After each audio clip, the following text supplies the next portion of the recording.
just so you know. So we are recording right now.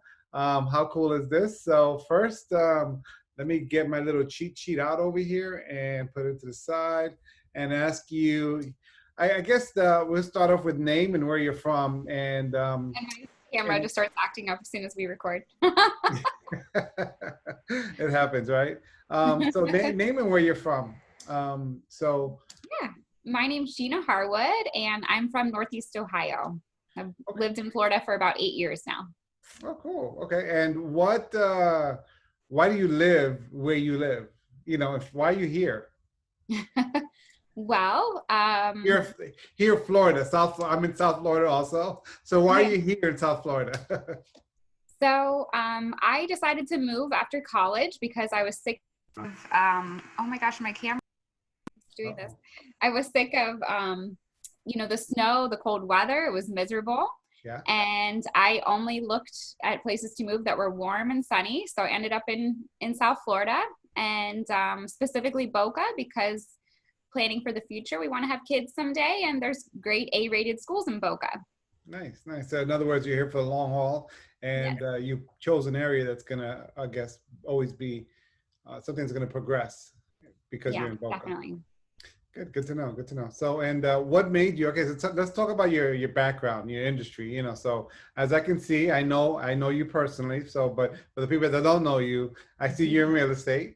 Okay, so again, so let me start off with, why would you be in real estate at this day and age, knowing we're in the ending? Thank goodness, it is October of 2020. Why would you be in real estate?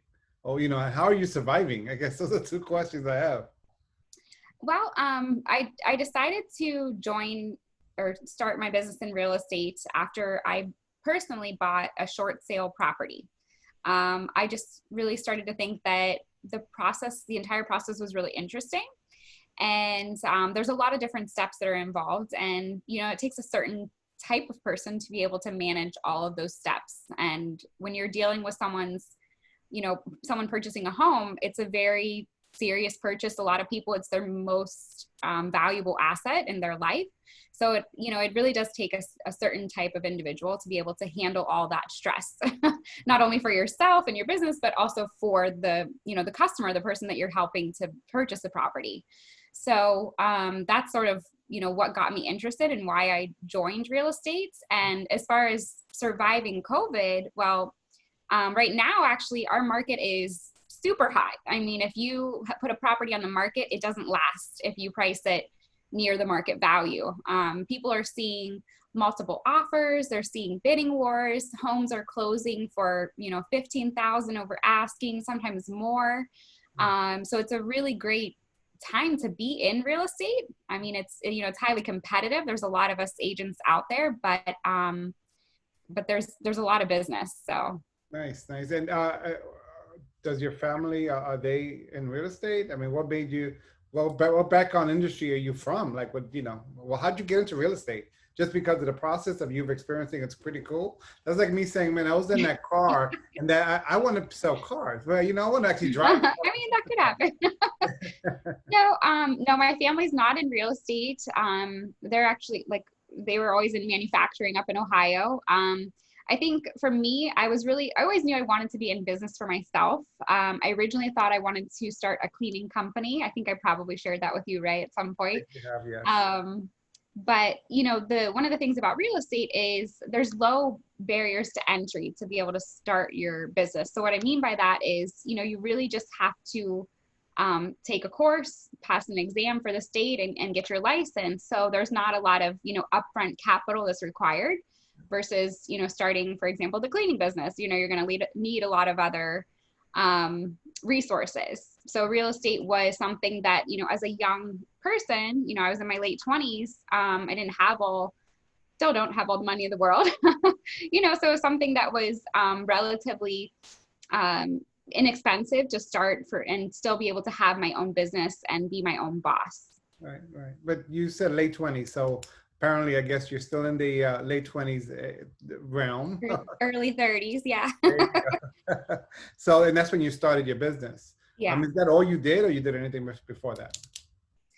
So I worked in marketing before transferring full-time into real estate. I've always been full-time. I've never been one of those, part-time agents.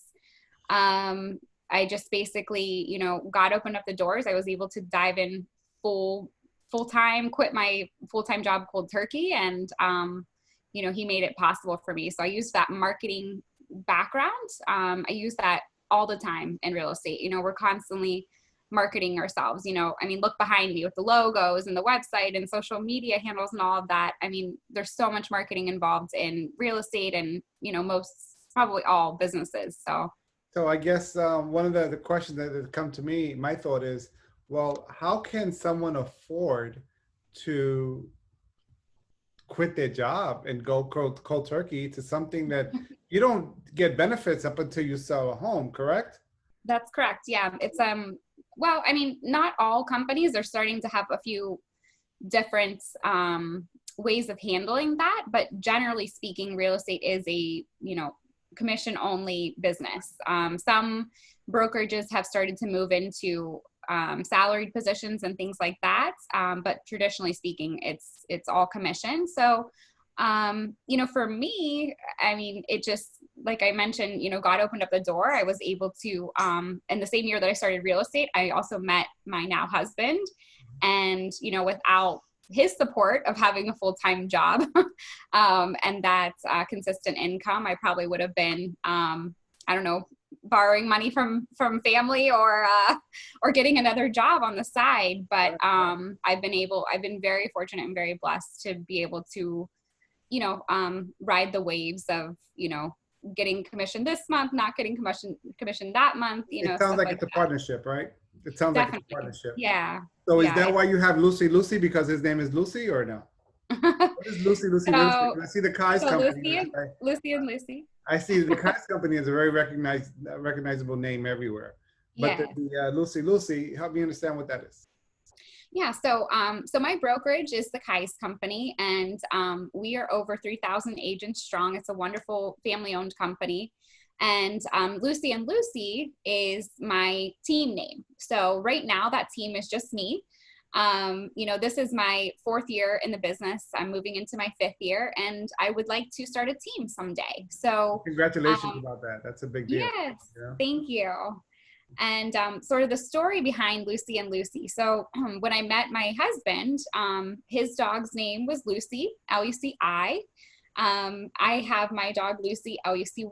So, that was our little love story. And I wanted to, sort of name the business after them. And, we lost Lucy with an I a couple months ago. And just, we always had that legacy and a piece of our story to share with all of my clients. It's a great icebreaker. A lot of people who have dogs are very, passionate about their dogs. The millennials, often their dogs are their kids. Which is another niche. That's a niche with the dogs. And now you're actually incorporating your dogs into real estate because of your logo, because of your brand. That's that's brilliant. That's brilliant. I guess that's why you did marketing prior to real estate, right? Yes, yeah. And and it's one of those things where it's like I want the dog logo to become, like maybe not as big as Starbucks and everyone recognizing it, but at least here locally in South Florida.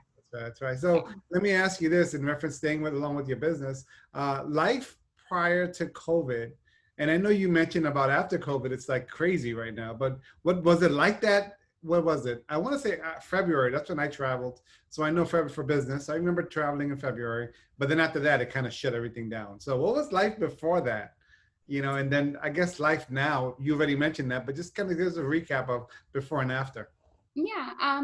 So speaking about the market specifically, so life before COVID in terms of the real estate market, it was still pretty hot.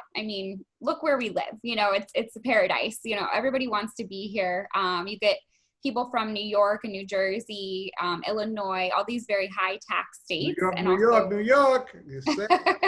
Yes. The high tax states and also the colder states, a lot of people want to move down here, have a second home here, those kinds of things. So our market was in really good shape even prior to COVID. And specifically, if you were looking to buy, a single family home, there were still, oftentimes there were times where you were facing bidding wars or you're competing against another buyer for one property. I would say it wasn't as crazy as it is now where, some of these homes are getting 20, 30 offers, within the first day or two. Wow. But, it was still pretty hot. So yeah. And as far as, the real estate business, I started off in the chamber, from Ray, inspiring me to, seeing his success with the chamber and building relationships with those folks. I decided to really get with the local Boca chamber. My camera's doing this again. And so I joined the local chamber here in Boca, and I was doing a ton of their networking events, young professional events, women events, all those, as much face-to-face as I could possibly get. Because that's really what my business is, I'm increasing my sphere and my network so that, when people think real estate, they think of me and they come to me. Right. So now, COVID life, it's starting to open up a little bit now, but, for the last 6 months, we went virtual. So basically, a lot of those events were moved to Zoom like we're doing now. We've had to wear the masks and, bring hand sanitizer, doing a lot of virtual tours of properties for buyers, and doing virtual open houses. And people still purchased even though they were going virtual. Yeah, a lot of folks bought even sight unseen, That's amazing. in person. You saw it because you saw the video and, you did the tour virtually, but without physically being at the property, people were still purchasing. So, we went virtual. We have to adapt. That's amazing, especially now. What's going on in the news now? The presidential debate was 2 days ago, which was crazy, by the way. But we're not going to get into that. And just so people get an understanding of where we're at in time. So, and then during this, there's a lot of stuff happening up in the States up north, and north and also west. A lot of stuff going on with all the riots and stuff. So people are looking for an awesome place to be. And then not to mention, we're under this whole thing, this COVID thing, where people are working from home now. So now they're seeing, hey, guess what? I can actually do my job from home. So they feel they have more time, but they really don't, because they work more. But they don't know that yet. Yeah. Because they're enjoying this. But then now, more so than ever, even moms are getting special accreditations because you have to be mom and an employee at the same time, and still, kind of eat your lunch and make sure you serve the lunch to your child, which is, that's traits of an entrepreneur, right? You do it all. Right. So I kind of give credit to those things. So that's where we are right now. So if you were yourself, let's say you were yourself a year ago, back then, and we know nothing about COVID. It is now October 2019. What would you tell yourself, knowing your apparent success with COVID? It sounds like the thing has been going okay. It's a good market, so I imagine you're doing good. I know some people aren't. I know that. So I guess, what advice would you give yourself? And again, think about who's going to watch this. Someone that's in the industry, someone that's itching. Someone says, honey, I'm going to leave my job because that person from Florida, from Boca, said A, B, and C. I guess her husband is a millionaire, so she could do this because that's what they all think. Well, he's a millionaire. Right. You live in a house in Boca, you're a millionaire. Come on.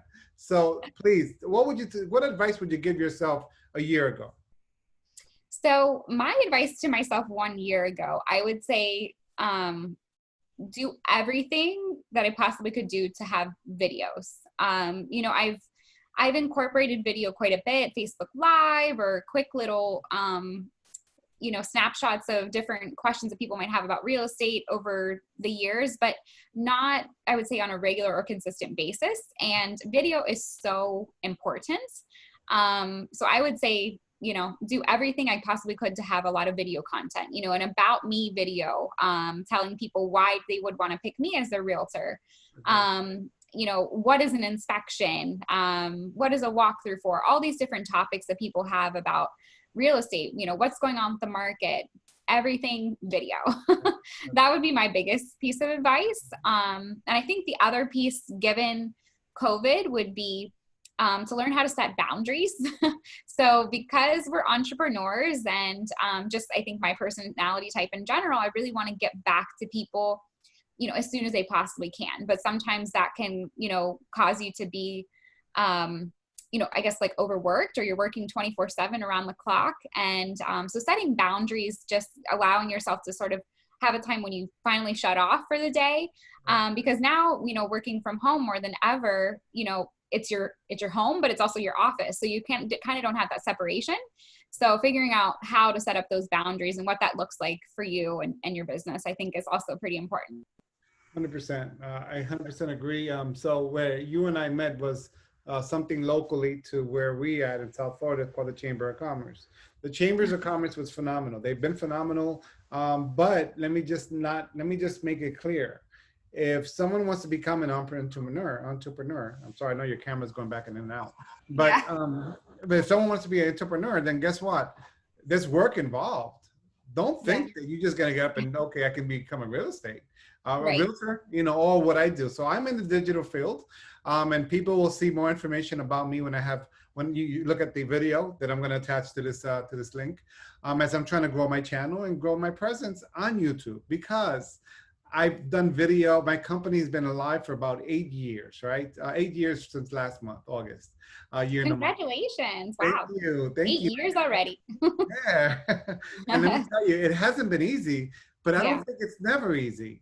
So, I don't think people realize that, I guess there's so much work that has to be done that people think that, oh, this is why people are so rich, people have money. I think it's because of sacrifices they don't realize. I literally work from 6 a.m. till about 11 o'clock at night. And that's normal for some people, for business owners, because you're always running your business. You don't have a day. When a holiday comes in, guess what? I know that I'm not going to be performing much business that day. I'll be doing personal things for my business, outside of everything else. And I found that a big deal. So, so I guess one more question and then we're done. I think we're on a good timing. So thank you for answering the question so far. How you like this so far, this conversation? I mean, it feels like I'm right there with you. That's exactly the point. Pretty chill. So I want you to really think about this, okay? Think about those days that when you were working at your job, and you wanted to do something, but you don't know what. You had no idea what you wanted to do, but you had somewhat of an inkling. Let's say, during that time that you're working your job, you're hustling, you're working your 2 jobs, whatever it may be, okay? And you had $1,000. Then someone say, hey, you know what? For LucyLuciRealEstate.com, we want to give you $1,000. If someone would give you that money, besides going out to happy hour, if you would, I don't know. Because I would have happy hour in my house, right? Maybe $1,000 for happy hours. A pretty happy hour. I don't know. That's right. What would you spend that money on? So it could be something personal, it could be something business related, it could be whatever you want it to be. Again, so if someone's gonna watch this, they're gonna relate to you, and they're gonna watch this all the way through because they know us. So they're gonna be like, hey, let me see what she has to say. So if you had $1,000, like some people may be able to have, and if you don't have $1,000, for anyone that doesn't have it, guess what? Go get it. Go find it. It's out there, and you're gonna have to work. If you have to drive Uber, drive Uber. You can get $1,000. Okay, it can happen. It's a lot of money, but it's possible. So, with that being said, what would you spend that $1,000 that's given to you? I would spend $1,000 on marketing. And I think a lot of that would consist of video. And, I'm not just saying that because I'm here with you, but that really is what the huge focus is at my brokerage with Kai's. And I think with a lot of other real estate agents and brokerages in general, it's video content. So, I've been talking to some of my clients about starting to do video testimonials. Where instead of, them leaving me a review on, my Zillow profile or on my Google profile or whatever, people are going to read those things, but how much better is it for them to, see that person's face and see that, oh, that happy couple in their home, first time home buyers, or the family that just moved in and got the school district they wanted and those kinds of things. So, all that video content, I think it's just, it's so hard to fake stuff like that. So it just shows who you really are. And, to tell a little story about why I think video is so important. I actually got a job once based on a video. So when I was in grad school, I was contacted for the position that I had in marketing, and they reached out to me after seeing a video of me on my LinkedIn profile. And I probably told Ray this story years ago, but they called me for the interview, and I showed up, and they had already made the decision, and I could tell, but obviously I still had to go forward with the interview process. But they told me afterwards that, we had already decided to hire you. We'd seen the video of you, and we knew that, we wanted you. We saw your personality. We saw how you act in front of a crowd and in front of your peers and that kind of thing. And I got that job because of the video that was on my LinkedIn profile. So I would take that $1,000 and I would invest it into just so many different video, like I said, the testimonials and about me, telling people, who I am. I really think it would all kind of go into that. So I can tell maybe a little bit on happy hour. That is so great. I mean, just so you know, a person who lives in the video world. So I'm in the digital marketing world, and I did not always start there. I started just on video, but people, when I would offer my services for video, they really couldn't afford it. I guess my prices were high, I would imagine, because I didn't know what I was doing, right? And I had to get into digital marketing to try to find customers. This is 8 years ago.